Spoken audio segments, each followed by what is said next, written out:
Welcome, strangers. Welcome, peeps, to Chapter 2 of the Melor's Adventures. Yes, welcome.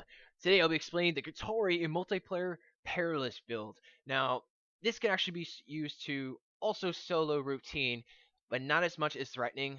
This build is also group orientated.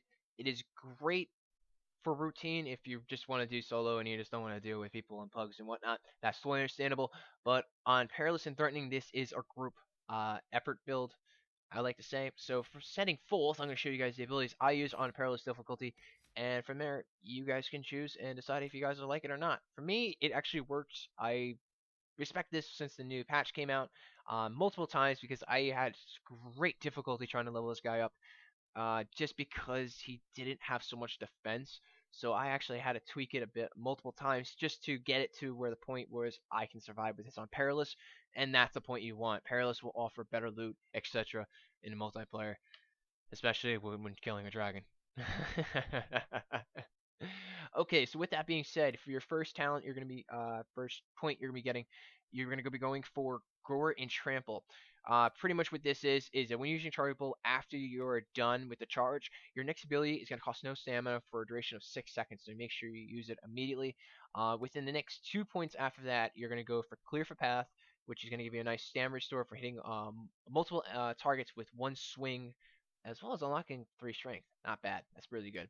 On top of it, you're going to be going with Muddy Blow. This is another fundamental build part for Perilous Difficulty.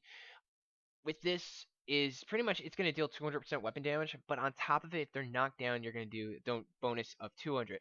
From there, you're going to also go for and your next unlock, you're going to be going for Easy Target. This is going to give it a nice stamina reduction of 15, but also do 300% damage increase for knockdown targets. So that's great for anyone else in your group that can knock down targets. And you just use Mighty Blow, forget it. You're going to see like nice 1200 damage if you have a good weapon on you. Now, from there, you are going to go to Warrior's Resolve. Now, the reason I went with Warrior's Resolve after that is because stamina restored 10% of every 10% health lost. I found that it's actually quite useful. You're going to have to go for it either way to get down further into the trait line. Um, because since Katari is very, I would say, very squishy in the beginning until you start unlocking a lot more traits that can help you out. Uh, you're gonna need it. You really are. If you have heal on bonus on your gear, kill bonus and whatnot, this actually will help you out. Especially if you're just that close from killing that guy and he almost got away. And I know it happened to a lot of us because I know it happened to me quietly a lot. But with that being said, you're gonna also from there you're gonna go with Flow Battle. And this is one of those crucial talents you're gonna have to get no matter what. Every critical hit reduces the cooldown times of your abilities. That means every ability that I am going to show you. It's going to give you an edge. With that being said, it's going to reduce the cooldown by 1 second plus on all your abilities, but you're also going to be acquiring +3 strength. Now your next ability you're going to be unlocking would be Coup De Grace. Yes, now this is a great ability. You deal more damage against targets that are stunned or knocked down. So that's a 30% increase in damage combined with your dang it, sorry. With your upgrade from Easy Target, that is just phenomenal. It is so worth it. Now from there, you're gonna be jumping over to your tactics tree. You're not gonna bother with block and slash. I just found that ability so useless, so useless. I will get into that after I'm done showing the points and whatnot. I'll explain why. Oh, I'm just gonna explain why. Okay, you're gonna go with Adamant. Adamant's nice.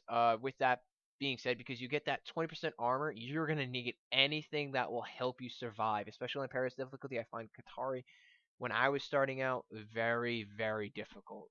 It's one of those classes that really does not have a lot of tankish, but since it can produce guard on hit when attacking, it's useful, but at the same time, it doesn't really balance out as much. From there, you're actually going to pick up combat roll. This is going to be replacing your stupid block and slash. I cannot stress it enough. I went through probably 4 respecs just trying to figure it out, and I totally overanalyzed combat roll. It only costs 20 stamina, and the cooldown time is 1.7 seconds. Now, if you crit a lot, this thing is going to be up all the time. And you can just pretty much roll out of all the archers, the Venatori, the stupid demons, as well as the Red Templars, the archers, those bastards. Now this will save your life. If you can actually time this correctly, you can be dodging out of a lot of those arrows, a lot of those missile projectiles and whatnot. I found it totally useful, especially if you don't have the threat and you have a bunch of enemies in your group play are coming behind you, are coming towards you, and you just roll around them and they're still attacking your tank or attacking who has the most aggro. You pretty much just go right behind them and start slashing. And if you're gonna get hit again and you're about to die, the combat rule will save you in some way, shape, or form. At least get you either to dodge it or get you out of line of sight, and you can't die. It's amazing. It's a great ability. I love it because it's just it's the greatest survivability talent you can get. I don't care what anyone says about stupid block and slash. I don't even care about the flawless defense it offers. I don't. Survivability there is perfect. If you have a lot of crit, the abilities that you will be using, it won't even matter. It really won't. I just find it block slash useless. I really do. Other people may be able to do it perfectly. For me, I found it the most useless talent. Period. It was like, oh, you're gonna give me guard and extra damage, but half the time you can't use it because you're going against ranged targets. You know, after you're done killing all the melee, and then you die because you couldn't dodge it or get out of line of sight. That's where combat roll comes in. It saves your life. Okay, so from there you're gonna go for it'll cost you. When you're actually in melee, any attacker that attacks you, they're gonna take a portion of the damage they inflict back. So that's a damage return of 15%. Plus, you're also getting that extra 3 strength, which is gonna help you. Now, on top of it, you're going to be getting Bear Mauls the Wolves. This is great because you can't be flanked, and if you're in a frontal attack, you'll be likely be staggered by pretty much anybody who has a shield that's going to be staggering your butt. that's pretty much what I could definitely say on that. Now, from there, you are going to be going back to the Onslaught tree, and you are going to get Opportunist. You have a greater chance of scoring a critical hit when attacking from behind. This is great. I cannot stress it enough. Yes, it only says critical hit chance by 18%. For me, I'm actually using a different weapon right now. I'm just trying out some ideas. But this is great, especially as I said before with the aggro. If one of your teammates actually has more aggro than you do, all you gotta do is go behind the guy and just they're dead. I can't stress that enough. And I cannot stress enough.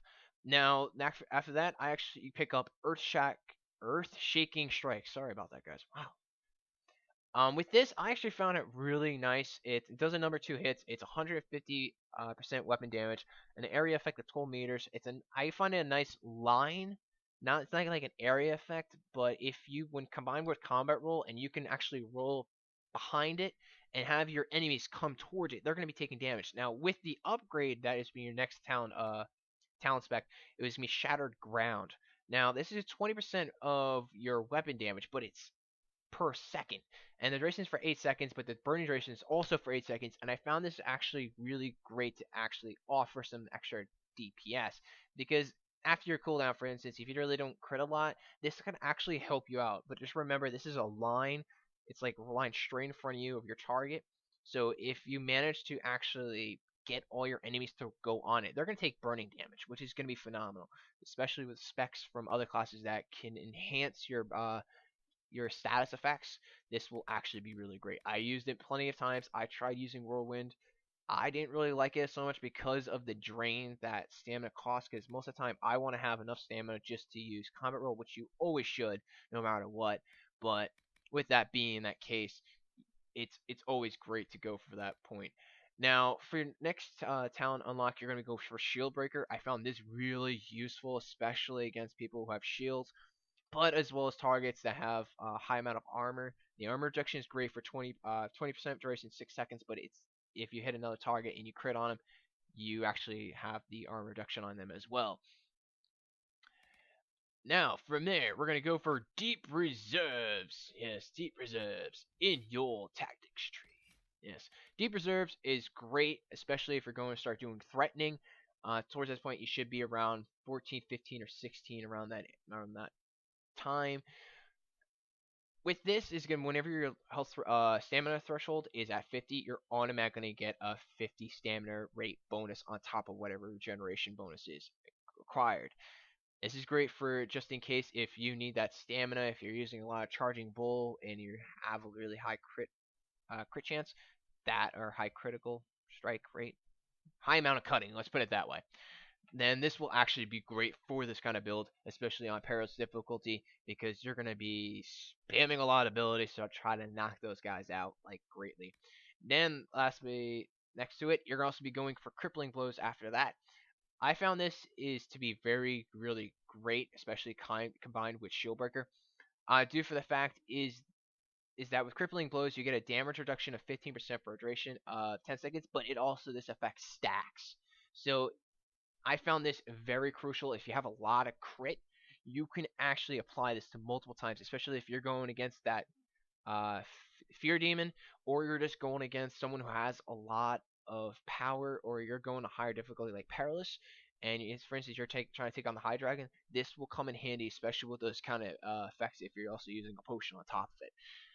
Now, with that, you're going to be going back into your Onslaught tree. You're going to go all the way down here, and you're going to pick up Fervor.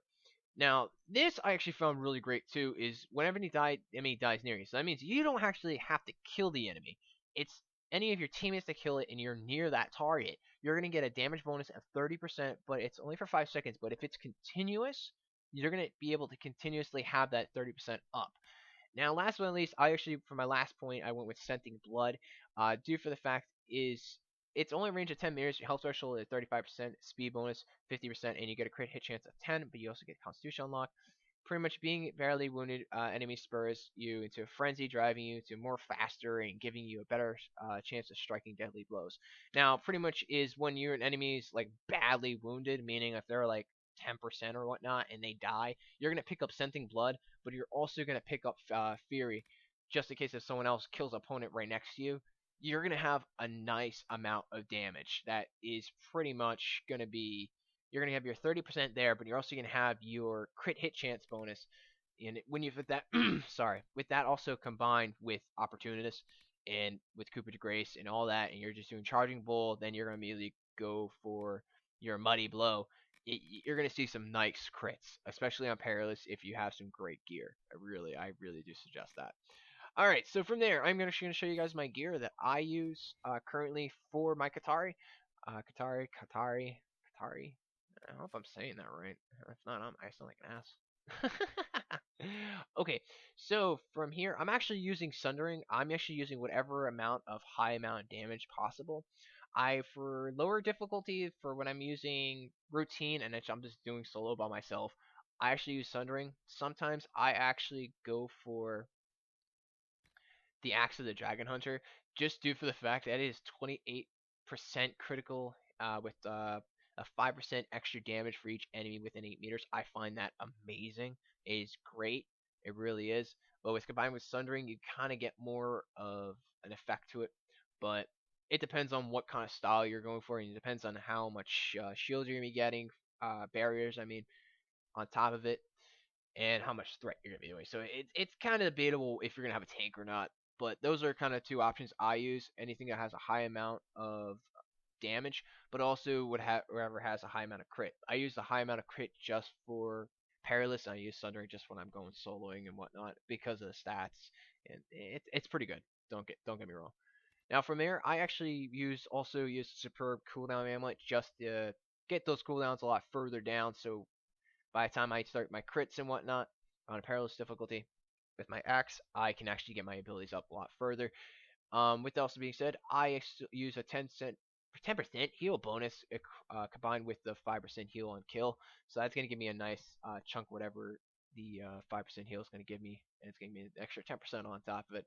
And last but not least, 10% armor penetration. If you want, I also suggest you can also go for enhanced ring of attack.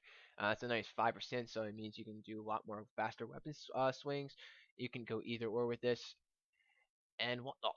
Yes, and for your gear, armor, you can go anything you please, but usually I haven't done it yet because I haven't gotten the right gear. It's all crap. It's not stuff I need. I usually suggest go with range defense as well as pick up kill on heal bonus for your boots. So yeah. It's quietly fun. Don't get me wrong. And just remember, for Perilous, this is definitely group orientated build. It can solo routine and maybe a little bit of threatening, depending on how lucky you are and if you can manage and maneuver your way through victory and not die as much as I have. All right, peeps. That will be the build for the Katari. Okay, I'll see you guys in the next chapter. Stay awesome, peeps.